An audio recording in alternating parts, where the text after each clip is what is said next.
கருத்து என்னவென்றால் நன்றாக கவனிக்க வேண்டும். The resurrection gives the courage. உயிர்த்தெழுதல் ஒரு மிகப்பெரிய தைரியத்தை கொடுக்கிறது. என்னை கேட்டுக்கொண்டிருக்கிற அன்பு தேவ பிள்ளையே, உன் வாழ்க்கையில பலர் இழந்திருக்கலாம்.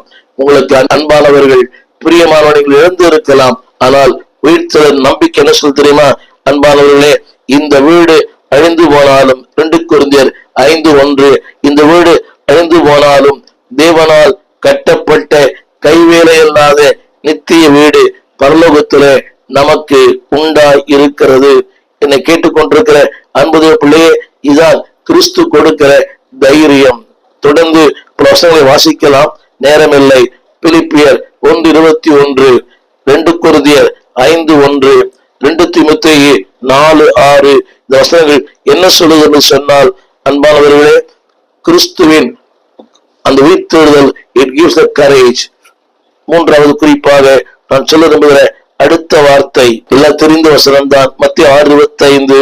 அன்பானவர்களே, எண்ணத்தை உண்போம் எண்ணத்தை குடிப்போம் என்று உங்கள் ஜீவனுக்காகவும் எண்ணத்தை உடுப்போம் என்று உங்கள் சரீரத்திற்காகவும் கவலைப்படாதிருங்கள். அதுல ஒரே ஒரு வார்த்தை அன்பானவர்களே, ஆகாரத்தை பார்க்கிலும் ஜீவனும் உடையை பார்க்கிலும் சரீரம் விசைத்தவர்கள் அல்லவா. அந்த வார்த்தை நாளைக்காக கவலைப்படாதிருங்கள். It's a courageous word. இந்த நாளிலே ஆண்டு கொடுக்கிற 3ஆம் ஆசீர்வாதம் நம்பிக்கை. என ஒரே மாதிரி வரும். கம்ஃபர்ட், காம், அடுத்து கான்பிடன்ட், ஒரு நம்பிக்கை.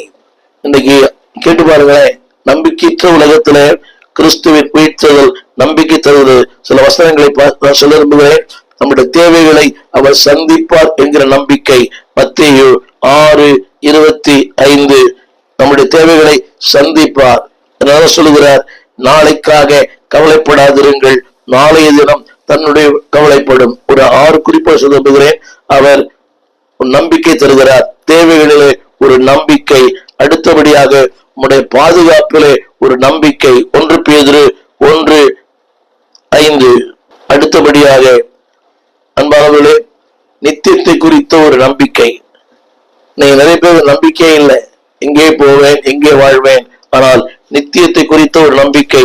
யோவான் சுவிசேஷம் 14ஆம் அதிகாரம் 1-2 வேதம் சொல்கிறது, உங்கள் இருதயம் கலங்காதிருப்பதாக தேவனிடத்தில் விசுவாசமாயிருங்கள், என்னிடத்தில் விசுவாசமாயிருங்கள். என் பிதாவின் வீட்டில் அநேக வாசஸ்தலங்கள் உண்டு, அப்படி இல்லாதிருந்தால் நான் உங்களுக்கு சொல்லி இருப்பேன். கிறிஸ்து உயிர்த்தெழுதல் கொடுப்பது நம்பர் 1 அன்பானவர்களே. அதாவது தேவைகளை சந்திப்பார் என்கிற நம்பிக்கை. இரண்டாவது, நம்மை ஒவ்வொரு நாளும் பாதுகாக்கிறார்